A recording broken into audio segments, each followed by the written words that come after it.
اعوذ باللہ من الشیطان الرجیم بسم اللہ الرحمن الرحیم۔ ہم آج اسٹڈی کر رہے ہیں سورہ انشراح، یا الشرح، انشراح یا الشرح۔ اس کے اندر صرف 8 آیتیں ہیں اور ہم نے پچھلی کلاس میں سورہ دحا پڑھے تھے، یہ سورہ انشراح ہے۔ ذرا ایک بار کنفرم کر دیجیے میرا والیوم ساؤنڈ وغیرہ کلیئر ہے؟ الحمدللہ۔ الحمد۔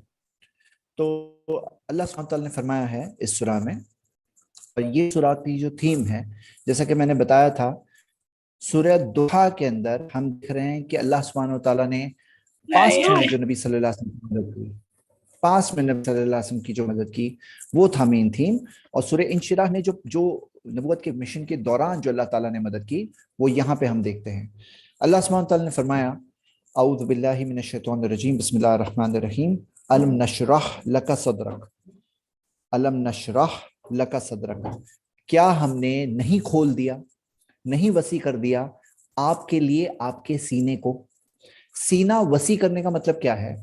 جو سینہ ہے یہ ایک طرح سے بیس ہے صلاحیتوں کا، صلاحیتوں کا بیس ہے۔ جیسے موسیٰ علیہ السلام نے دعا کیا کی تھی، رب اشرح لی صدری، اے اللہ میرے سینے کو وسیع کر دے، میرے سینے کو کھول دے۔ تو یہاں پہ اللہ تعالیٰ نے اپنے اس احسان کو ذکر کیا ہے، الم نشرح لک صدرک، کیا ہم نے آپ کے لیے آپ کے سینے کو وسیع نہیں کر دیا؟ تو اللہ سبحانہ تعالیٰ نے اپنے اس احسان کا ذکر کیا ہے اور احسان کو کا احساس دلایا ہے، احسان کو بتایا ہے کہ اللہ تعالیٰ نے وسیع کر دیا نبی صلی اللہ علیہ وسلم کے لیے ان کے سینے کو۔ اور ہم دیکھتے ہیں یہ اللہ کی مدد ہے، اور موسیٰ علیہ السلام کی دعا ہم بھی پڑھتے ہیں، رب اشرح لی صدری، رب اشرح لی صدری، اے اللہ میرے سینے کو وسیع کر دے، کھول دے۔ اس کا مطلب کیا ہے؟ اس میں کیا مطلب نکلتا ہے؟ اس کے اندر ایک مطلب ہے کہ وہ ساری صلاحیتیں جو ضروری ہے وہ صلاحیتیں اللہ تعالیٰ دے دے۔ جیسے لوگوں کا سامنا کرنا ہے، اب لوگ ہو سکتا ہے مذاق اڑائیں گے، تو صبر کی صلاحیت چاہیے، اپنی بات کہہ پانے کے لیے، اپنی بات لوگوں تک پہنچانے کے لیے بھی صلاحیت چاہیے۔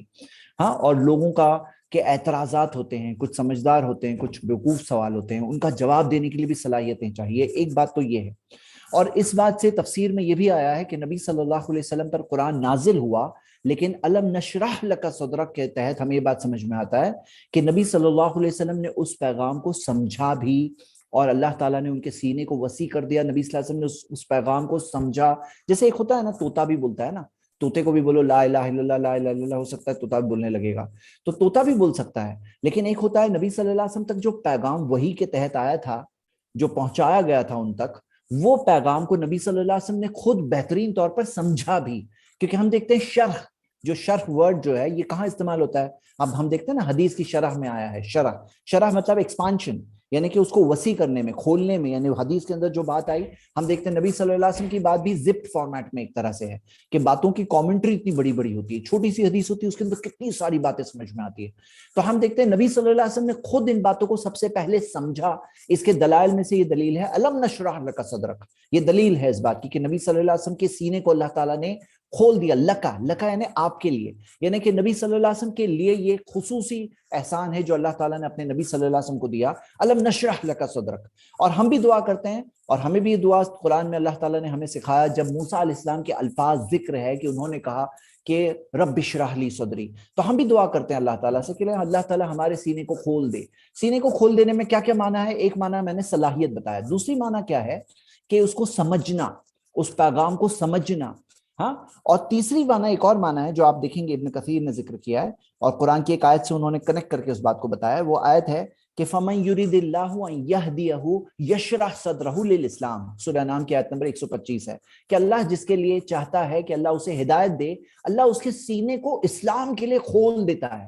اسلام کے لیے کھول دیتا ہے مطلب سینہ کھل جاتا ہے تاکہ اس کو بات سمجھ میں آتی ہے، اسلام کی بات سمجھ میں آتی ہے، یعنی کہ سمجھنا، اور اس کے اندر قبولیت، یشرح صدرہ للاسلام، یعنی کہ اس کے دل میں قبولیت آتی ہے۔ تو یہ کیا بات ہے کہ اللہ تعالیٰ کے احکام ہے، شریعت کے احکام ہیں جو دیے ہوئے ہیں، ان کو سمجھ پانا، ان کو دل سے قبول کرنا، یہ بھی بات ہے۔ جیسے ہم کہتے ہیں میرا سینہ کھول دیا اللہ تعالیٰ نے اس موضوع پر، اس کا مطلب یہ ہوتا ہے کہ اللہ تعالیٰ نے مجھے اس کی سمجھ عطا فرمائی، اور اس کا مطلب یہ بھی ہوتا ہے کہ اللہ تعالیٰ نے مجھے اس بات کو سمجھ کر کے قبول کرنے کی صلاحیت دے دی، اللہ نے میرے سینے کو کھول دیا اس چیز کے لیے۔ تو الم نشرح لک صدرک، اللہ سبحانہ تعالیٰ نے ذکر کیا ہے کہ کیا ہم نے آپ کے سینے کو آپ کے لیے کھول نہیں دیا؟ وسیع نہیں کر دیا. ہاں تو اللہ سبحانہ تعالیٰ نے اپنے اس احسان کا ذکر کیا. یہ جو اس طرح کے الفاظ ہیں نا, کیا ہم نے یہ نہیں کیا, یہ بات ہوتی ہے. یعنی اس کے اندر صرف بتایا نہیں گیا ہے کہ آپ کے سینے کو ہم نے کھول دیا. اللہ تعالیٰ نے کیا ہم نے نہیں کھولا, یعنی احساس نبی صلی اللہ علیہ وسلم کو تھا. نبی صلی اللہ علیہ وسلم کو احساس تھا. اور میں آپ کو بتاتا ہوں کہ الحمدللہ جب دین کی دعوت کے لیے آگے بڑھتے ہیں, موسیٰ علیہ السلام آگے بڑھے تھے اور ہکلاتے تھے موسیٰ علیہ السلام, اور فرعون جیسے ظالم جبار زبردست بادشاہ کے سامنے بھیجا گیا تھا. ہاں یعنی کہ جبار نہیں, یعنی کہ ایک جبر کرنے والا, فورس کرنے والا ظالم بادشاہ, اس کے سامنے موسیٰ علیہ السلام کو بھیجا گیا تھا. تو اللہ سبحانہ تعالیٰ نے ان کے سینے کو کھول دیا. ہاں سینے کو کھول دیا. وہ ڈر رہے تھے شروع میں, آپ نے سنا ہوگا الفاظ, اللہ تعالیٰ نے ان کے سینے کو کھول دیا. اور میرے بھائیوں میری بہنیں, میں آپ سب کو ابھارتا ہوں, آپ جب دین کی خدمت کے لیے آگے بڑھیں, اللہ کی دین کی مدد کرتے ہیں, آپ اللہ کے دین کی مدد کرتے ہیں. اللہ محتاج نہیں ہے, یہ ہمارے لیے موقع ہے, ہمارے لیے موقع ہے. اللہ کو ضرورت نہیں ہے, ہمیں موقع, ہمیں ضرورت ہے. اللہ تعالیٰ نے فرمایا ان تنصروا اللہ ینصرکم, تم اللہ کے دین کی مدد کرو, اللہ تمہاری مدد کرے گا. ہم اللہ کے دین کی مدد کریں گے, اللہ ہماری مدد کرے گا. یہ اللہ تعالیٰ کا وعدہ ہے. تو یہاں پہ کیا ہوتا ہے کہ جب ہم آگے بڑھتے ہیں تو اللہ سبحانہ تعالیٰ راستے کھولتا ہے. اللہ تعالیٰ راستے کھولتا ہے. اللہ تعالیٰ جو نعمتیں عطا کرتا ہے ان میں سے ایک نعمت ہے شرح صدر. ہاں اب نبی صلی اللہ علیہ وسلم کا صدر سینہ جس طرح سے کھولا گیا, یہ تو بہت ہی اعلیٰ مقام, اعلیٰ معیار. لیکن ایک شخص جو دین کی دعوت کے لیے, دین کی خدمت کے لیے آگے بڑھتا ہے, کوشش کرتا ہے, چاہے آپ ہو, چاہے آپ سمپل سی بات, توحید کی بات, لا الہ الا اللہ محمد رسول اللہ, تھوڑی سی بات آپ سیکھ کر کے کسی کو بتانا چاہتے ہو, آپ کسی کو بتانا چاہتے ہو, اللہ تعالیٰ آپ کو جو نعمتیں عطا کرے گا کہ ان تنصروا اللہ ینصرکم, اگر تم اللہ کے دین کی مدد کرو گے اللہ تمہاری مدد کرے گا. تو یہ جو نعمتیں اللہ عطا فرماتا ہے, وہ نعمتوں میں سے ایک نعمت ہے شرح صدر. شرح صدر, ہاں سینہ کھول دینا.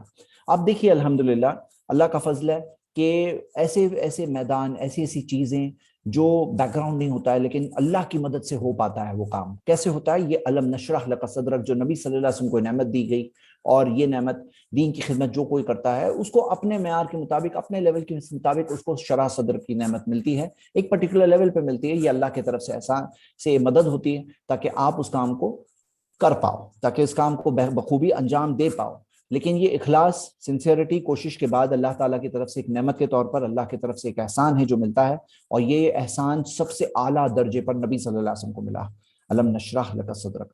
پھر اللہ تعالیٰ نے فرمایا وَوَضَعْنَا عَنْكَ وِزْرَكَ. وَضَعْنَا کا مطلب ہے, وَضَعَ کا مطلب ہے رکھنا, وَضَعْنَا عَنْ کا مطلب کہ اٹھا لینا, نکال دینا. وَوَضَعْنَا عَنْكَ وِزْرَكَ, وزرک آپ کے بوجھ کو اللہ تعالیٰ نے آپ سے اٹھا لیا, بوجھ کو اٹھا لیا. تو جو بوجھ تھا, جو ڈیفیکلٹیز تھی, جو مشکلیں تھی, جو پریشانیاں تھی, جو تکلیفوں کا سامنا تھا, تو ہم دیکھتے ہیں پچھلی سورہ میں ہم نے کیا پڑھے تھے. پچھلی سورہ میں اللہ تعالیٰ نے اپنی جو نعمتوں کو ذکر کیا کہ ما ودعک ربک وما قلی وللآخرۃ خیر لک من الاولی ولسوف یؤتیک ربک فترضی.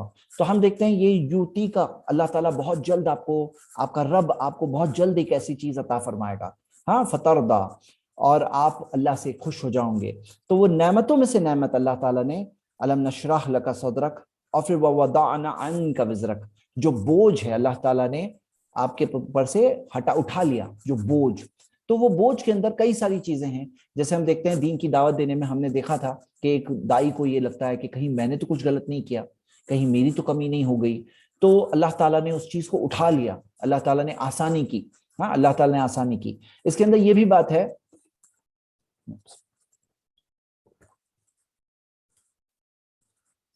بات ہے, کہ اللہ سبحانہ تعالیٰ نے نبی صلی اللہ علیہ وسلم کے لیے ایک خاص نعمت اللہ تعالیٰ نے عطا فرمائی, جو ہم دیکھتے ہیں تفسیر میں. نبی صلی اللہ علیہ وسلم کو لِيَغْفِرَ لَكَ اللَّهُ مَا تَقَدَّمَ مِن ذَنبِكَ وَمَا تَأَخَّرَ, تاکہ اللہ آپ کی اگلی اور پچھلی ساری بھول معاف کرے. گناہ تو نہیں ہوتے انبیاء سے, لیکن جو بھول ہے انسانی خطا, کل ابن آدم خطا, سارے آدم کے اولادوں سے بھول ہوتی ہے. تو جو بھول ہے وہ ساری کی ساری اللہ تعالیٰ نے معاف کر دیا. تو یہ بھی وزرک, جو بوجھ ہے اسے اٹھا لیا. اب نبی صلی اللہ علیہ وسلم کو کافی فکر ہوتی تھی کہ کیا ہوگا, کیونکہ اتنی بڑی ذمہ داری کہ کافۃ للناس, آپ کو سارے انسانوں کے لیے پیغمبر بنا کے بھیجا گیا ہے. نبی صلی اللہ علیہ وسلم کو سارے انسانوں کے لیے آخری پیغمبر ہے, ان کے بعد کوئی اور پیغمبر نہیں آنے والا ہے. یعنی ایسا نہیں کہ میں کہ کام کرنے میں کہیں کمی رہ گئی تو چلو کوئی اور کور کر لے گا پیچھے سے, یہاں آخری پیغمبر کی ذمہ داری. تو ایک کافی بوجھ ہے, اللہ تعالیٰ نے ان کے لیے آسانی کی. تو ہم جانتے ہیں کہ اللہ سبحانہ تعالیٰ نے یہ راستہ جو دین کا راستہ ہے اس سے کیا کہا تھا سورہ بلد میں, سورہ بلد میں سورہ نمبر 90 میں, تو کیا بات ہے ہم نے کہ یہ اللہ تعالیٰ کیا فرمایا کہ کیا کہا گیا اس اوپر والے راستے کو, ہاں کیا کہا گیا, عقبہ, عقبہ. ہاں تو ٹھیک ہے, یہاں پر ہم دیکھتے ہیں نا کہ یہ بتایا گیا تھا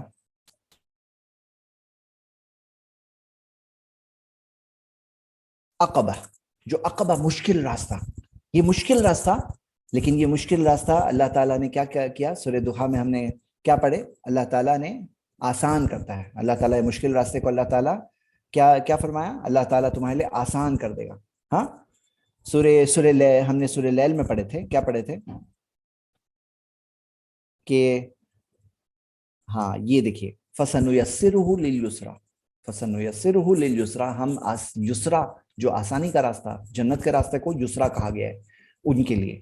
فَسَنُيَسِّرُهُ, ہم ان کے لیے آسان کر دیں گے اس آسانی والے راستے کو, جو آسانی کے راستے کو یعنی آسان کر دیں گے. وہ عقبہ ہے, مشکل راستہ ہے, لیکن اللہ آسان کر دیں گے, اللہ تعالیٰ آسان کر دیں گے. کیوں آسان کر دیں گے؟ کچھ کاموں کی وجہ سے جو یہاں پہ ذکر تھے.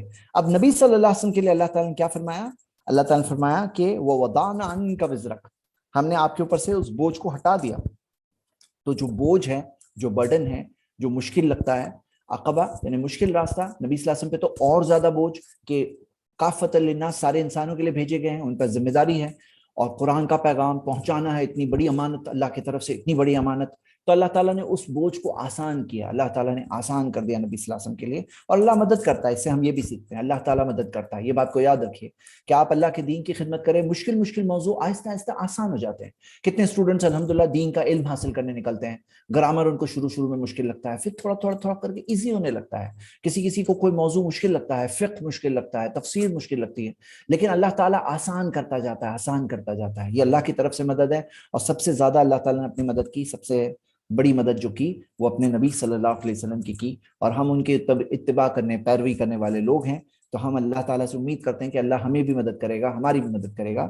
جیسے اللہ تعالیٰ نے ہمارے نبی کی مدد کی, تو اللہ تعالیٰ نے وعدہ کیا ہے کہ اللہ تمہاری بھی مدد کرے گا. تم ان تنصروا اللہ ینصرکم, تم اللہ کے دین کی مدد کرو, اللہ تمہاری بھی مدد کرے گا. تو ہم یہ دیکھتے ہیں, یہ ہے دوسری آیت. تیسری آیت, الذی انقض ظہرک, کیسا بوجھ جو آپ کے انقضا, جو آپ کی جو کمر کو توڑ دے. انقضا کا مطلب جو یعنی کہ توڑ دے, یعنی کہ بالکل ایسا وزن جو بہت بڑا بوجھ ہو, توڑ دے آپ کی پیٹھ کو, آپ کی کمر کو توڑ دے. یعنی ایسا بوجھ تھا نبی صلی اللہ علیہ وسلم پر. اللہ تعالیٰ نے ایسے بڑے بوجھ کو بھی آسان کیا ہمارے نبی محمد صلی اللہ علیہ وسلم کے لیے. اور پھر چوتھی آیت میں اللہ تعالیٰ نے فرمایا وَرَفَعْنَا لَكَ ذِكْرَكَ, کہ ہم نے آپ کے ذکر کو بلند کیا ہے, ہم نے آپ کے ذکر کو بلند کیا ہے, نبی صلی اللہ علیہ وسلم کے ذکر کو, نبی صلی اللہ علیہ وسلم کے ذکر کو اللہ تعالیٰ نے بلند کیا ہے. اب دیکھیے دنیا میں ایسے لوگ ہوتے ہیں جن کو بہت تعریف پسند ہوتی ہے. اب تعریف کرو بہت خوش ہوتے ہیں, ان کو بتاؤ ان کے بارے میں کوئی تکلیف, ان کی کوئی عیب, ان کی مسٹیک بتاؤ تو ان کو بہت ناراض ہوتے ہیں. تعریف کرو بہت خوش ہوتے ہیں.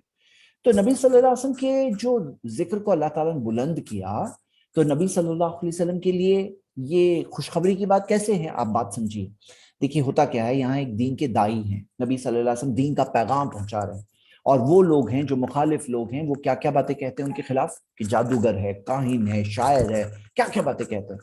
کیا کوئی راستہ, کوئی چیز چھوڑے انہوں نے تاکہ نبی صلی اللہ علیہ وسلم کو بدنام کرے. وہ زمانے سے لے کر اس زمانے تک لے کے لگے ہوئے ہیں, وہ لوگ سب لگے ہوئے ہیں, اور یہ ان کا معاملہ ہے کہ اللہ کے سچے پیغمبر اور رسول کو وہ لوگ بدنام کرنے کی کوئی کوشش نہیں چھوڑتے ہیں, پوری کوشش کرتے ہیں کہ پیغمبر اور رسول کو بدنام کریں. یہ ان کا مقصد ہے, یہ ان کا کام ہے. لیکن اللہ جس کے ذکر کو بلند کرے اسے کون ذلیل کر سکتا ہے؟ جس کو اللہ بلندی عطا فرمائے تو کون ذلیل کر سکتا ہے؟ یہاں پہ یہ بلندی اس لیے نہیں ہے کہ ہاں مجھے بہت اچھا لگتا ہے, میرا نام بہت اچھا لگتا ہے, یہ وہ مقصد نہیں ہے. یہاں پہ وَرَفَعْنَا لَكَ ذِكْرَكَ کے اندر مقصد یہ ہے کہ اللہ نے آپ کے ذکر کو بلند کیا, نبی صلی اللہ علیہ وسلم کا پیغام اور لوگوں تک پہنچا. نبی صلی اللہ علیہ وسلم نے جو سچ کا پیغام، جو حق کا پیغام لوگوں تک پہنچایا، جہنم کی آنکھ سے بچانے کا راستہ جو لوگوں کو بتایا، صراط مستقیم کا پیغام لوگوں تک پہنچایا، وہ پیغام اور لوگوں تک پہنچا.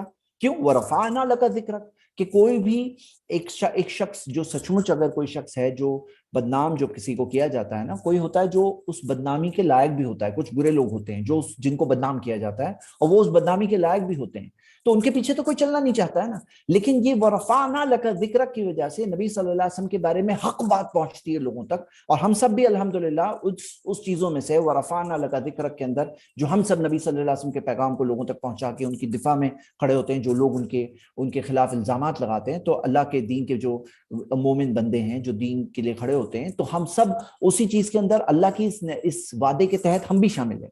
وَرَفَعْنَا لَكَ ذِكْرَكَ. اب دیکھیے نبی صلی اللہ علیہ وسلم کا نام کس طرح سے بلند کیا گیا. کئی چیزیں ہیں.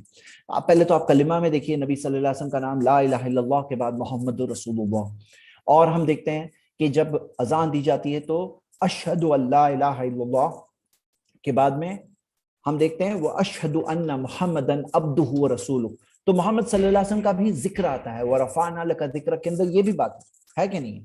اذان دی جاتی ہے نبی صلی اللہ علیہ وسلم کا نام، اور دنیا میں آپ دیکھو کنٹینیوسلی اذان دی جا رہی ہے، کیونکہ ٹائم جو ہوتا ہے وہ سیم ٹائم ہر جگہ پہ نہیں ہوتا ہے، تو اذان ہی ہوتی ہے، اس کے اندر اللہ کے رسول صلی اللہ علیہ وسلم کا نام ہوتا ہے. آپ دیکھیے کہ اللہ تعالیٰ نے قرآن میں جو قاعدہ بتایا ان اللہ وملائکتہ یصلون علی النبی، اللہ رحمتیں بھیجتا ہے، فرشتے دعائیں کرتے ہیں نبی صلی اللہ علیہ وسلم کے لیے. یا ایھا الذین آمنوا صلوا علیہ وسلموا تسلیما. اے ایمان والو صلو علیہ، جو خیر کی دعائیں کرو نبی صلی اللہ علیہ وسلم کے لیے اور ان کے لیے سلام بھیجو. ہاں، تو یہ ہم دیکھتے ہیں کیا ہے، یہ اللہ نے قرآن میں ذکر کیا ہے. اور ہم دیکھتے ہیں جب نبی صلی اللہ علیہ وسلم کا نام لیا گیا تو ہمیں یہ سکھایا گیا صلی اللہ علیہ وسلم ہم کہیں. اور ہم جب یہ کہتے ہیں تو 10 رحمتیں اللہ تعالیٰ ہم پر بھیجتا ہے. تو نبی صلی اللہ علیہ وسلم کو وَرَفَعْنَا لَكَ ذِكْرَكَ کے اندر کیا یہ بات نہیں ہے؟ اللہ سبحانہ وتعالیٰ نے جو نبی صلی اللہ علیہ وسلم کو اتنے بڑے القاب، اتنے سارے القاب سے پکارا ہے، یا ایھا المدثر، یا ایھا المزمل. ہاں، تو جو اتنے القاب سے اللہ تعالیٰ نے اپنے نبی صلی اللہ علیہ وسلم کو پکارا ہے، یہ بھی تو ایک نعمت ہے نا کہ نہیں ہے؟ یہ بھی ایک عزت ہے کہ نہیں ہے؟ جو نبی صلی اللہ علیہ وسلم کو قرآن میں ان کا ذکر، ہاں، جو کتنے اچھے انداز میں کتنی ساری جگہوں پہ اللہ تعالیٰ نے نبی صلی اللہ علیہ وسلم کا ذکر کیا ہے قرآن میں، نبی صلی اللہ علیہ وسلم کے بارے میں بتایا ہے کہ اللہ تعالیٰ نے ایک ایسے رسول کو بھیجا عزیز علیہ ما عنتم، تم پہ تکلیف ہے وہ ان کے لیے بڑی چیز ہے، ان کے لیے مشکل و بھاری چیز ہے. حریص علیکم، فکر مند ہے تمہارے لیے. بالمومنین رؤوف الرحیم، مومنوں کے ساتھ شفقت کرنے والے اور رحم کرنے والے. یہ نبی صلی اللہ علیہ وسلم کے بارے میں کس نے بتایا؟ اللہ نے بتایا. کس کلام میں بتایا؟ قرآن میں. کب تک پڑھتے رہیں گے لوگ؟ قیامت تک پڑھتے رہیں گے کہ ہمارے نبی صلی اللہ علیہ وسلم ایسے. اور اللہ تعالیٰ نے بتایا، اللہ تعالیٰ نے مومنوں کے دلوں میں محمد صلی اللہ علیہ وسلم کے لیے محبت رکھی ہے کہ محمد کے مومنین کا کیا معاملہ ہے کہ وہ اپنے نبی کی محبت میں بہت شدید، یعنی بہت زیادہ محبت کرتے ہیں نبی صلی اللہ علیہ وسلم سے، اور ہمیں سکھایا گیا ہے محبت کرنا. ہاں، ہمیں سکھایا گیا ہے وَرَفَعْنَا لَكَ ذِكْرَكَ. اب یہ بات سمجھیے کہ یہ ذکر بلند ہونے کی وجہ سے اتنے لوگوں تک پیغام پہنچایا. آج کی تاریخ میں دیکھو گے دنیا کے 200 کروڑ، یعنی 800 کروڑ آبادی میں سے تقریباً 200 کروڑ آبادی جو ایمان والے ہیں، مسلمان ہیں، کسی طرح کے مسلمان ہیں. ان میں کم ایمان، شرک و بدعات والے بھی ہیں اور صحیح توحید والے، اتباع سنت والے بھی ہیں، سب الگ الگ طرح کے مسلمان ہیں. لیکن نبی صلی اللہ علیہ وسلم کا نام تو بلند ہے. ہم دیکھتے ہیں وَرَفَعْنَا لَكَ ذِكْرَكَ، تو اللہ تعالیٰ نے ان کے نام کو بلند کیا اور اس کی وجہ سے حق کا پیغام اتنے لوگوں تک پہنچا، ان کے بارے میں صحیح بات پہنچی.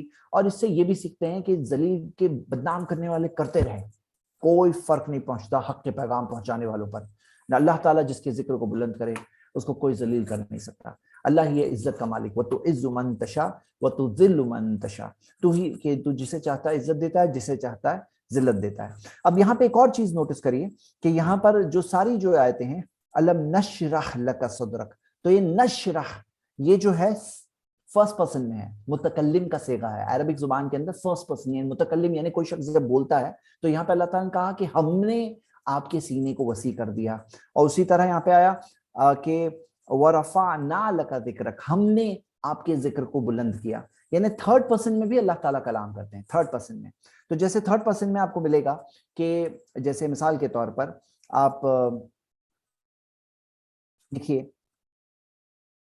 اللہ سبحانہ تعالیٰ نے فرمایا وَوَجَدَكَ ضَالًّا فَهَدَىٰ. ہاں، یہاں پہ کہ ہم نے کہ اور تجھ کو اس نے پایا بھٹکا ہوا اور اس نے تجھے ہدایت دی. اس نے میں تھرڈ پرسن میں اللہ کا ذکر ہے. یاد رکھیے یہ قرآن کے اندر جو بیوٹیفل جو انداز ہے اور التفاق کہتے ہیں اسے, فرسٹ پرسن سے تھرڈ پرسن میں چینج ہوتا ہے. یعنی اللہ تعالیٰ اپنے بارے میں بات کرنے میں تھرڈ پرسن میں اپنا ذکر کرتے ہیں. جیسے میں آپ کو ایک مثال کئی بار دے چکا ہوں کہ جیسے مثال کے طور پر کوئی شخص اپنے دوست سے بات کرتے ہوئے کہتا ہے کہ تیرا دوست یہ کام کرے گا, ہاں تیرے دوست کا یہ ہو گیا, تیرے دوست کا یہ رزلٹ آیا, تیرا دوست ایچ ایس سی میں اتنے مارکس لے کر آیا ہے. اب یہ کیا ہوتا ہے, ایک طریقہ بھائی تیرا دوست کہہ کر وہ خود کے بارے میں بات کر رہا ہے, اپنے دوست سے بات کر رہا ہے لیکن اپنا ذکر کر رہا ہے. جیسے بادشاہ ہوتے ہیں, بادشاہ کہتے ہیں کہ تمہارے بادشاہ کا یہ فیصلہ ہے, وہ خود کے بارے میں میرا یہ فیصلہ کہنے کی جگہ تمہارے بادشاہ کا یہ فیصلہ ہے. تو تھرڈ پرسن استعمال کیا جاتا ہے کہ نہیں, تھرڈ پرسن استعمال کیا جاتا ہے خود کے لیے ریفر کرنے میں بھی. تقریباً زبانوں میں اس کی مثالیں موجود ہیں, انگلش میں بھی مثالیں موجود ہے تھرڈ پرسن استعمال ہونے کی, جو متکلم بولنے والا اپنے لیے تھرڈ پرسن میں بات کرتا ہے. لیکن اللہ سبحانہ و تعالیٰ کئی بار تھرڈ پرسن میں اپنے بارے میں ذکر کرتے ہیں, اور پھر فرسٹ پرسن میں جب اللہ تعالیٰ بات بولتے ہیں اپنے بارے میں فرسٹ پرسن میں, یعنی کہ متکلم کا صیغہ. تو یہاں پہ متکلم کا صیغہ ہے کہ ہم نے آپ کے سینے کو کھول دیا. یعنی اللہ تعالیٰ اپنے اور نعمت کو خاص ذکر کر رہا ہے جب اللہ تعالیٰ نے خود اس طرح سے اپنے بارے میں اس طرح سے ذکر کیا, الم نشرح لک صدرک, کہ ہم نے آپ کے سینے کو آپ کے لیے وسیع کر دیا. ہاں, تو جیسے یہ نشرح کے اندر یہ ہم جو ہے یہ پلورل کا صیغہ ہے ایکچولی, یہ کیا ہے, پلورل آف رسپیکٹ ہے. عربی زبان میں جیسے ہوتا ہے نا, عربی زبان میں جیسے اردو میں بھی ہے کہ کوئی بادشاہ کہتا ہے ہم دیکھنا چاہتے ہیں. اب ہم دیکھنا چاہتے ہیں کا مطلب کیا ہے, یعنی وہ ہم یعنی وہ بادشاہ اکیلا ہے, لیکن ہم دیکھنا چاہتے ہیں کا مطلب یہ ہے کہ میں دیکھنا چاہتا ہوں. لیکن ایک پلورل آف رسپیکٹ ہوتا ہے, ایک جمع کا صیغہ جو ادب کے لیے ہوتا ہے, ادب کے طور پہ, ہاں ادب کے طور پہ عزت کے لیے استعمال کیا جاتا ہے. تو اللہ تعالیٰ نے وہ صیغہ یہاں پہ استعمال کیا ہے, پہلے تو متکلم ہے اور جمع کا صیغہ ہے جو اللہ سبحانہ تعالیٰ نے استعمال کیا. اور یاد رکھیے جہاں توحید کی بات آتی ہے تو وہاں پہ واحد سنگولر کا صیغہ آتا ہے, جیسے اننی انا اللہ, کہ یقیناً میں اللہ ہوں. انا آیا, وہاں نحنو اللہ نہیں آیا, کیونکہ وہاں پر اللہ تعالیٰ جب خود کے بارے میں توحید کی بات بتاتے ہیں تو اللہ تعالیٰ انا اللہ کہتے ہیں کہ میں اللہ ہوں. نحنو وہاں پہ ہم دیکھتے ہیں کہاں پہ آتا ہے, جہاں پر جنرل کوئی بات ہو رہی ہوتی ہے, لیکن جہاں توحید کی بات آتی ہے وہاں پہ اللہ تعالیٰ نے واضح رکھا ہے کہ اللہ ایک ہے, اللہ واحد ہے. اور ظاہر سی بات ہے جب قل واللہ احد موجود ہے کہ اللہ ایک ہے تو پھر کوئی بدگمانی اور کنفیوژن کی کوئی گنجائش ہی نہیں بچتی. تو یہاں پہ ہم نے دیکھا یہ اس چیز کو ہم نے ایک اپریشیٹ کیا کس طرح سے پیغام کہا گیا, وَرَفَعْنَا لَكَ ذِكْرَكَ. اب اس کے بعد میں جو بات ہے, اللہ اکبر, جو بات ہے میرے بھائیوں میں بہنیں, اپنے ذہن و دل و دماغ میں اس پیغام کو بٹھا دیجئے جو بات ابھی آپ کے سامنے آ رہی ہے. اللہ تعالیٰ نے فرمایا, بہت ٹریفک تھی نا تو میں کافی چل تیزی سے نکل کے آیا تو کافی پیاس لگ رہی ہے. چلیے ہم شروع کرتے ہیں, کنٹینیو کرتے ہیں. فَإِنَّ مَعَ الْعُسْرِ يُسْرًا, تو یقیناً, ان تاکید, یقیناً, بے شک, یقیناً, شورلی, انڈیڈ. فَإِنَّ مَعَ الْعُسْرِ يُسْرًا, ہر عسر, ہر تنگی کے ساتھ, ہر مشکل کے ساتھ آسانی ہے. ہاں, مشکل کے ساتھ آسانی ہے. تو مشکل جو ہے یہاں پہ نوٹس کریے کہ مال اسری یسرا, الاسر آتا ہے, یعنی اسرن کے آگے ال آتا ہے. جب عربک زبان میں ال آتا ہے یعنی کہ وہ معرفہ بن جاتا ہے, یعنی کہ خاص ہو جاتا ہے, خاص ہو جاتا ہے, اسپیسیفک ہو جاتا ہے, الاسر. ہاں, تو ہر مشکل کے ساتھ کیا ہے, یسرا. یہاں پہ ال نہیں ذکر ہے, یہاں پہ ال نہیں ذکر ہے. اس سے دو باتیں پتہ چلتی ہے. کیوں؟ پہلی بات تو یہ پتہ چلتی ہے فَإِنَّ مَعَ الْعُسْرِ يُسْرًا, اس کے آگے پڑھیے, اِنَّ مَعَ الْعُسْرِ يُسْرًا, یقیناً ہر مشکل کے ساتھ آسانی ہے. اس کے اندر کیا ہوتا ہے, دو باتیں ہیں. سب سے پہلے کہ العسر جب آتا ہے, العسر, تو یہاں پہ العسر سے پتا چلا عربک زبان کے اندر جب ال کر کے معرفہ آتا ہے یعنی کہ وہ خاص ہے, یعنی کہ اسپیسیفک ہے, یعنی کہ اسپیسیفک کی بات ہو رہی ہے. تو جیسے میں آپ کو مثال دیتا ہوں کہ اگر میں کہوں آپ سے کہ بلال آیا تھا, پھر میں کہوں الولدو, یعنی جو لڑکا آیا, الولدو, یا جی ہاں, جو لڑکا, ہاں وہ جو لڑکا آیا. اب یہاں پہ الولدو آئے گا کیونکہ وہ ولدو کا تعارف آ گیا ہے نا. اب یہاں پہ ولدن عام آدمی, عام لڑکا نہیں آئے گا, یہاں پہ خاص کر کے بولیں گے کیونکہ اس کا تعارف آ گیا ہے, تو اسی کی بات ہو رہی ہے. تو ال کے ساتھ خاص کر کے بتایا جائے گا, یعنی کہ وہ کوئی عام آدمی نہیں ہے, عام لڑکا نہیں ہے, سوری, عام لڑکا نہیں ہے, ایک خاص لڑکے کی بات ہے. اب یہاں پہ جب العسر آیا دو بار تو پتا کیا چلا, مفسرین بتاتے ہیں کہ یہ العسر یعنی کہ اللہ تعالیٰ سیم مشکل کی بات کر رہے ہیں.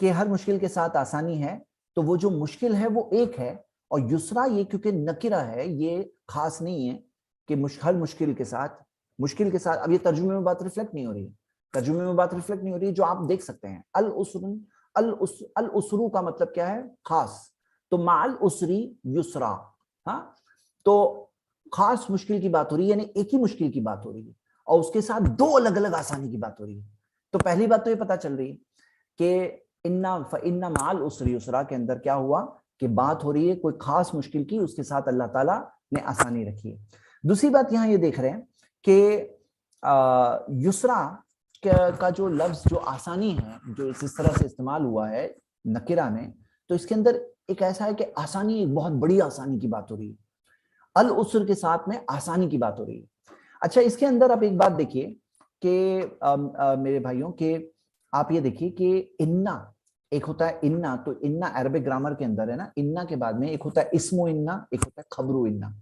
اب یہاں پہ اسم و انا حالت نصب میں ہوتا ہے, حالت نصب یعنی کہ فتحہ ہوتا ہے اس پہ. تو یہ انا کا اسم و انا کیا ہے, یعنی سبجیکٹ کیا ہے, یقیناً کے بعد میں کیا چیز کے بارے میں بات ہو رہی ہے, تو اسم و انا ایکچولی یسرا ہے. یہ جو یسرا دیا ہوا ہے نا, یہ ہے اسم و انا, آسانی. مطلب کیا ہے کہ اس سینٹنس کا جو یہ بات کہی گئی, اس میں سبجیکٹ جس چیز کی خاص بات ہو رہی ہے وہ یسرا کی بات ہو رہی ہے, آسانی کی بات ہو رہی ہے. یعنی آسانی کے بارے میں, جو آسانی چاہیے نا وہ مشکل کے بعد ملے گی, وہ آسانی العسر کے بعد میں, مشکل کے بعد میں ملے گی, ہاں, العسر کے بارے میں بعد میں. تو اللہ اکبر, یعنی مشکل آئے گی, لوگوں کو مشکل اچھی نہیں لگتی ہے, لیکن نبی صلی اللہ علیہ وسلم نے فرمایا ان عظم الجزائی مع عظم البلائی, کہ بڑا جزا تو بڑی آزمائش کے بعد ملے گا, بڑی آزمائش کے بعد بڑا بدلہ ملے گا. آپ کو پتا ہے دنیا کے اندر کہ کوئی مشکل امتحان ہوتا ہے, اس کے بعد بڑی عزت ملتی ہے. ڈاکٹر میڈیسن کا ایگزام ٹف ہے, لیکن اس کے بعد عزت زیادہ ہوتی ہے, ڈاکٹر کی عزت زیادہ ہوتی ہے. اور کوئی 10th کا ایگزام اس سے تو ایزیئر ہے میڈیسن کے کمپیریزن میں, لیکن اس کے بعد 10th پاس ہوتے ہیں. اور اگر آپ نے انجینئرنگ ایگزام پاس کیا, ٹف ہے وہ, تو آپ انجینئر بن رہے ہیں. تو بڑی مشکل کے بعد میں بڑی آسانی ہوتی ہے نا, بڑا نام, بڑی عزت ہوتی ہے. یہ دنیا کے اندر ایک قاعدہ ہم دیکھ رہے ہیں. اللہ تعالیٰ نے بتایا فَإِنَّ مَعَ الْعُسْرِ يُسْرًا, یقیناً ہر تنگی کے ساتھ آسانی ہے. اس کے اندر ایک اور چیز نوٹس کریے, مع, ساتھ. ساتھ مطلب اس کے بس ساتھ میں ہی ہے, ابھی مشکل آئی نا, آسانی بھی ہے وہیں پہ پیچھے ہی ہے, ساتھ ہی اس کے, مطلب اس کے ساتھ لگی ہوئی آسانی. بلکہ ایک آسانی نہیں, دو آسانی, کیونکہ 2 بار یہ آیت آئی ہے, یہ آیت 2 بار آئی ہے یہاں پر. اچھا, 2 بار آنے میں ایک تفسیر میں یہ بھی آیا ہے, یہ تاکید ہے. جیسے ہم لوگ دنیا میں کہتے ہیں نا, ارے نہیں بھائی سب کچھ ٹھیک ہو جائے گا, سب کچھ ٹھیک ہو جائے گا. تو 2 بار تاکید کے لیے بھی آتا ہے, یعنی کہ ایک ہی بات 2 بار جب کہی گئی, یعنی کہ تاکید اس میں ہے, اس کے اندر ایمفسس ہے. یعنی انا والی ایمفسس تو پہلے سے تھی, یقیناً والی, لیکن اس کے بعد میں تاکید کے طور پر وہ چیز دہرائی گئی ہے. لیکن دہراتے دہرائی تو گئی ہے, ساتھ میں ایک اور خوشخبری ملی ہے کہ ایک مشکل کے ساتھ میں یہ 2 آسانیاں, وہ بھی بڑی آسانیوں کا ذکر مل رہا ہے. اللہ اکبر. فَإِنَّ مَعَ الْعُسْرِ يُسْرًا. اب یہ بات کو یاد رکھیے, لائف میں مشکل آئے, آسانی آ رہی ہے, خوشخبری ہے. مشکل ہے, امتحان چل رہا ہے, آسانی ہوگی. اللہ تعالیٰ نے یہ وعدہ کیا ہے کہ مشکل کے ساتھ آسانی ہے. اب یہ بات یہاں پہ ذکر ہے نبی صلی اللہ علیہ وسلم کے درجہ کو بلند جو اللہ تعالیٰ نے کیا, اللہ تعالیٰ نے جو ان کے اوپر سے تکلیف اور بوجھ ہٹایا. تو یہاں پہ اب نوٹس کریے, یہ پورا پیغام کو نوٹس کریے. اللہ تعالیٰ نے کیا فرمایا کہ اللہ نے آپ کے سینے کو وسیع کر دیا, آسانی. ہاں, اللہ تعالیٰ نے آپ کے اوپر سے بوجھ کو ہٹا دیا, یعنی بوجھ تھا عسر, اور اللہ تعالیٰ نے اس بوجھ کو ہٹا دیا, آسانی. ہاں, آسانی کر دی. اور اللہ تعالیٰ نے الذی انقض ظہرک, ایسا بوجھ, یہ عسر, مشکل, ہاں مشکل تھی, ورفعنا لک ذکرک, ہم نے آپ کے ذکر کو بلند کر دیا, آسانی. ہاں, تو یہاں کیا ہے, مشکل کے ساتھ آسانی. وہ لوگ بدنام کرنے کی کوشش کرتے تھے, اور اللہ تعالیٰ نے ذکر کو بلند کر دیا, آسانی. تو اللہ تعالیٰ نے ہر مشکل کے ساتھ میں آسانی رکھی ہے. یہی بات کو یاد رکھیے. زندگی میں مشکلوں سے بعض لوگ مشکلوں کو دیکھ کر نعوذ باللہ کیا کرتے ہیں کہ وہ اللہ کو ہی برا بولنے لگتے ہیں. تو خسرت دنیا والآخرہ, دنیا بھی گئی, آخرت بھی گئی. دنیا میں بھی پریشانی ہے, آخرت بھی گئی. یہ کیا ہے, اللہ کی طرف سے یہ سزا ہے ان کے لیے کہ وہ اللہ کے بارے میں بدگمانی کر رہے ہیں, اللہ کے بارے میں غلط بات بول رہے ہیں, میرا نصیب خراب ہے. تم اللہ تعالیٰ نے جو تمہارے لیے لکھا اس سے راضی رہو, خوش رہو. جو اللہ نے رکھا وہ بہتر ہے تمہارے لیے. کبھی کبھار کوئی چیز ہم لوگوں کو نہیں اچھی لگتی ہے, لیکن وہ ہمارے لیے بہتر ہے, وہ اللہ جانتا ہے. اللہ پہ ہمیں ہمارا بھروسہ ہے، اللہ ہمارا رب ہے، اللہ تعالیٰ ہمارا رب ہے، ہمارا رب بہت مہربان رب ہے. ہم اس کے بارے میں پڑھتے ہیں الرحمن ہے، وہ الرحیم ہے. اس نے ہمیں اتنا کچھ دیا، اتنا خیال رکھا، اتنا سنبھالا، ماں کی کوکھ میں سنبھالا. جب ہم نے مانگا نہیں، ایسی ایسی چیزیں دی اللہ تعالیٰ نے جو ہم نے مانگا تک نہیں تھا اللہ سے. اللہ تعالیٰ نے ہمارے رزق کا انتظام کیا، ہمارے لیے پوری ساری چیز دنیا میں، ہمیں جو جو چاہیے تھا سب دنیا میں اللہ نے ہمارے لیے انتظامات رکھے. تو اللہ تعالیٰ نے یہ بھی رکھا ہے کہ ہر مشکل کے ساتھ میں آسانی رکھی. اللہ پہ بھروسہ رکھو، ہارو مت. یہ ایک بات کو اپنا دل و ذہن میں، بلکہ ہمارے عقیدہ اور ایمان میں رکھنا چاہیے. ہر مشکل کے ساتھ آسانی ہے. ہاں، یہی قاعدہ ہے. اور اللہ تعالیٰ نے کیا فرمایا دو بار ذکر کرنے کے بعد؟ فَإِذَا فَرَغْتَ فَانْصَبْ. اب یہ دیکھیے، فَإِذَا فَرَغْتَ، جب آپ فارغ ہو جاؤ. تو کیا ہوتا ہے؟ آدمی جب فارغ ہو جاتا ہے کیا کرتا ہے کہ بھائی جب فارغ ہو جاؤ تو آرام کرو، ایسا ہوتا ہے نا. جب فارغ ہو جاؤ تو پھر جو کرنا ہے کرو. تو اللہ تعالیٰ نے فرمایا فَإِذَا فَرَغْتَ، جب فارغ ہو جاؤ، فَانْصَبْ، تو آپ کھڑے ہو جاؤ، یعنی کہ عبادت کے لیے. فَانْصَبْ، پھر کھڑے ہو جاؤ عبادت کے لیے. یہ حکم ہے کہ جب فارغ ہو جاؤ تو کھڑے ہو جاؤ. اب فری ہو گئے نا، اب نماز کے لیے کھڑے ہو جاؤ. تو یہ بات کیا ہو رہی ہے؟ نبی صلی اللہ علیہ وسلم کی قیام اللیل کے بارے میں بات ہو رہی ہے. تو فارغ ہونے کے بعد نبی صلی اللہ علیہ وسلم کو یہ حکم دیا گیا فَإِذَا فَرَغْتَ فَانْصَبْ. اور اللہ تعالیٰ نے فرمایا قُمِ اللَّيْلَ إِلَّا قَلِيلًا، کہ کھڑے ہو جاؤ رات میں سوائے رات کا ایک تھوڑا حصہ، رات میں کھڑے ہو جاؤ. تو یہ اللہ تعالیٰ نے حکم دیا اپنے پیارے نبی محمد صلی اللہ علیہ وسلم کو. اور اللہ اکبر میرے بھائیوں میری بہنیں، یہ وہ چیز ہے جس کے اندر دل کا سکون اللہ نے رکھا. نبی صلی اللہ علیہ وسلم نے فرمایا کہ میرے لیے میری آنکھوں کی ٹھنڈک نماز میں رکھی گئی ہے. تو نبی صلی اللہ علیہ وسلم کے بارے میں ہماری مائیں بتاتی ہیں کہ قام النبی صلی اللہ علیہ وسلم حتی تورمت قدماہ، نبی صلی اللہ علیہ وسلم قیام کیا کرتے تھے یہاں تک کہ پاؤں سوج جاتے تھے، پاؤں سوج جاتے تھے. فَإِذَا فَرَغْتَ، جب فارغ ہو جاؤ، فَانْصَبْ، تو پھر کھڑے ہو جاؤ عبادت میں. تو پاؤں سوج جانے تک اتنی لمبا قیام کیا کرتے تھے، روز کیا کرتے تھے. ان کا معمول تھا. رات بھر نہیں، رات کا حصہ سوتے بھی تھے، جاگتے بھی تھے، قیام اللیل بھی کرتے تھے، سوتے بھی تھے، اور یہی سنت ہے نبی صلی اللہ علیہ وسلم کی. لیکن اللہ تعالیٰ کا یہ فرمان ہے فَإِذَا فَرَغْتَ فَانْصَبْ، کہ جب فارغ ہو جاؤ کام سے تو نماز کے لیے کھڑے ہو جاؤ. تو نبی صلی اللہ علیہ وسلم کو یہ معمول تھا عبادت میں. عبادت گزار ہمارے نبی صلی اللہ علیہ وسلم، جب ان کو کہا گیا کہ آپ اتنا غفر اللہ ما تقدم من ذنبک وما تاخر، اللہ نے آپ کی اگلی پچھلی ساری بھول معاف کر دی ہے، تو آپ اتنا قیام کیوں کرتے ہیں؟ مغیرہ بن شعبہ رضی اللہ عنہ نے پوچھا. نبی صلی اللہ علیہ وسلم نے فرمایا افلا اکون عبدا شکورا، کیا میں اللہ کا شکر گزار بندہ نہ بنوں؟ کیا میں شکر گزار بندہ نہ بنوں کہ اللہ نے اتنے احسان کیے ہیں؟ تو نبی صلی اللہ علیہ وسلم کو شکر گزاری سکھائی گئی. تو فَإِذَا فَرَغْتَ فَانْصَبْ. اب یہاں اسے کمپیئر کریے ہم سورہ دحا میں جو پڑھ رہے تھے، اس کے اندر لاسٹ میں کیا تھا؟ وَأَمَّا بِنِعْمَتِ رَبِّكَ فَحَدِّثْ، کہ اپنی رب کی نعمتوں کو بیان کرو. تو لوگوں کو بیان کرنا، بتانا کہ اللہ کے کتنے احسان ہیں ہم پر. تو یہ چیز کے اندر بیان کرو، فحدث کے اندر دعوت دینا بھی آتا ہے. اللہ کی نعمتوں کو بیان کرو، یعنی کہ دین کی دعوت بھی دو کہ اللہ تعالیٰ کے کتنے احسان ہیں. ہم دین کی دعوت ہے یہ. اب یہ لوگوں کے سامنے بیان کی بات تھی، یہاں پہ اللہ کے سامنے کھڑے ہونے کی بات ہے. فَإِذَا فَرَغْتَ فَانْصَبْ، کہ جب فارغ ہو جاؤ تو پھر کھڑے ہو جاؤ اللہ کے سامنے. اور پھر اللہ تعالیٰ نے فرمایا وَإِلَىٰ رَبِّكَ فَارْغَب، اور اپنے رب کی طرف اپنی رغبت رکھو. فرغب، کس کی طرف رغبت رکھو؟ اللہ کی طرف. کس کے لیے کر رہے ہو؟ اللہ کے لیے کر رہے ہو. کہ اللہ لوگوں سے کچھ چاہیے؟ نہیں چاہیے. وَإِلَىٰ رَبِّكَ فَارْغَب، کہ اپنے رب کی طرف راغب ہو جاؤ، رغبت رکھو. تو رغبت رکھنا، لانگنگ رکھنا، رغبت امید رکھنا کس سے رکھنا ہے؟ اللہ سے رکھنا. تو نبی صلی اللہ علیہ وسلم کو یہ بات سکھائی گئی وَإِلَىٰ رَبِّكَ فَارْغَب. اب اس میں علماء بتاتے ہیں یہ جو ترتیب میں بات آئی ہے، یعنی جب آپ مشکلوں میں ہو اور آپ آسانی چاہتے ہو اپنی مشکلوں میں، تو ذریعوں میں سے اہم ذریعہ یہاں پہ یہ ذکر ہے فَإِذَا فَرَغْتَ فَانْصَبْ وَإِلَىٰ رَبِّكَ فَارْغَب، کہ جب فارغ ہو جاؤ تو قیام میں کھڑے ہو جاؤ. اس کا یہ مطلب نہیں ہے کہ جب فری ہو تبھی نماز پڑھو. فرض نمازوں کی بات نہیں ہو رہی، یہ نوافل نماز کی بات ہو رہی ہے، یہ رات کے قیام اللیل کی بات ہو رہی ہے. فرض نماز تو بزی ہو نہیں ہو، فارغ ہو نہیں ہو، کام چھوڑ کے پڑھنا پڑے گا. لیکن یہاں قیام اللیل کے بارے میں اللہ تعالیٰ نے بتایا کہ جب فارغ ہو جاؤ تو فَانْصَبْ وَإِلَىٰ رَبِّكَ فَارْغَب، اپنے رب کی طرف پوری رغبت رکھو. نبی صلی اللہ علیہ وسلم کس طرح سے قرآن پڑھتے اور قرآن کے ساتھ ریاکٹ کرتے تھے. جب قرآن پڑھتے اللہ کی تعریف کرنے کا حکم آتا تو تعریف کرتے، جب یہ آتا کہ اللہ کی پاکی بیان کرو تو پاکی بیان کرتے. ہاں، تو یہ نبی صلی اللہ علیہ وسلم قرآن کے ساتھ ریاکٹ کرتے اور آنکھوں میں آنسو بہتے نبی صلی اللہ علیہ وسلم کے. قرآن پڑھتے اور ان کے اوپر وہ چیز کا اثر ہوتا. نبی صلی اللہ علیہ وسلم پوری رغبت کے ساتھ قرآن پڑھا کرتے تھے، نماز پڑھا کرتے تھے. وَإِلَىٰ رَبِّكَ فَارْغَب.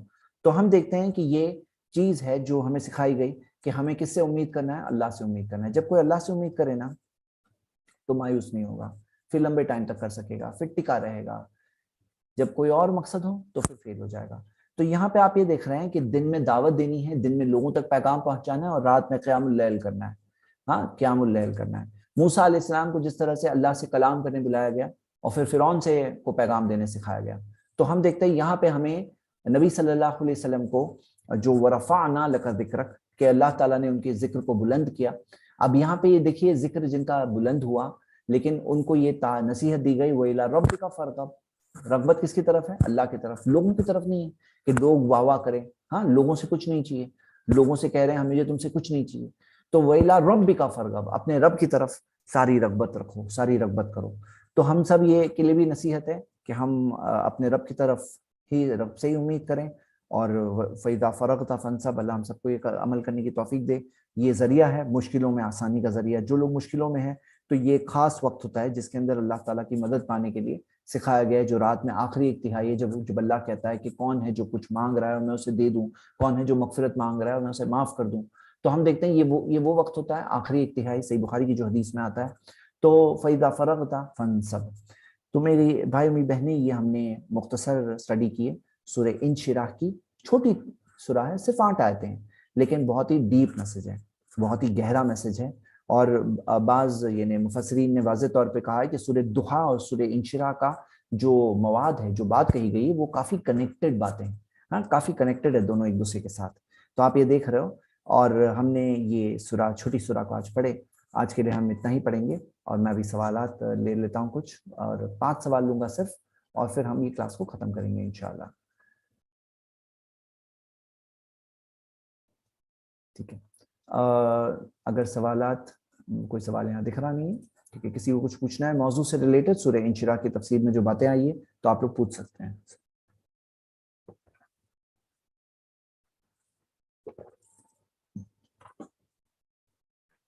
جی ٹھیک ہے. تو اگر سوال ہے, میں بس 2 منٹ اور رک رہا ہوں. ہاں, ہاتھ اٹھا سکتے ہیں آپ انشاءاللہ. آپ سب کو میں ابھاروں گا کہ آپ میں سے جن جن کو یہ چھوٹی چھوٹی صورتیں یاد نہ ہو تو اچھے سے یاد کرو. سورۃ الفجر سے, ہاں, سورہ سب, یہ ساری جو آخری جز امہ کو یاد کرنے کی کوشش کریے کم سے کم, اور میننگ کے ساتھ یاد کریے. میننگ کے ساتھ پڑھیں تو سوچتے ہوئے پڑھیے کہ اچھا اللہ تعالیٰ نے یہ فرمایا ہے, الم نشرح لک صدرک, تو یہ مطلب ہے. سوچتے ہوئے میننگ سمجھ کے پڑھیے, یاد بنائیے. ٹھیک ہے. اچھا, ایک خاص اعلان ہے, انشاءاللہ اگلے ٹیوزڈے اور ویڈنسڈے ہماری کلاس نہیں ہے, قرآن سٹڈی کلاس. میری باقی پوری کلاسز رہے گی انشاءاللہ, صرف قرآن سٹڈی کلاس دونوں نہیں ہوگی اگلے ہفتے میں. باقی 5 کلاسز انشاءاللہ آن ٹائم ہوں گی انشاءاللہ. صرف یہ 2 کلاسز اگلے ہفتے نہیں ہوگی. وہ بھی اگر کچھ چینج ہوا اور اگر ہو سکا تو میں انفارم کروں گا, تو میسج آ جائے گا آپ لوگوں کو. ہاں, لیکن ادروائز آپ لوگ یہ سوچ کے چلیے کہ شاید most probably Tuesday Wednesday class نہیں ہوگی, قرآن سٹڈی کلاس. ویڈنسڈے تو نہیں ہوگی پکا, ٹیوزڈے بھی موسٹ پروبیبلی نہیں ہوگی. ہاں, ٹیوزڈے بھی نہ ہی سمجھ کے چلیے. ٹھیک ہے, چلیے تو اسی کے ساتھ ہم آج کی کلاس ختم کرتے ہیں, اور پھر ملیں گے اگلے ہفتے. اگر نہیں ہوا تو اس کے اگلے ہفتے ہم قرآن سٹڈی کلاس میں ملیں گے انشاءاللہ. اور باقی میرے سارے جو پورے 5 دن وہ پرفیکٹ چلتے رہیں گے انشاءاللہ. اسی کے ساتھ ہم آج کی کلاس ختم کرتے ہیں. سبحانک اللہم و بحمدک, واشہد ان لا الہ الا انت, واستغفرک واتوب الیک. السلام علیکم و رحمۃ اللہ.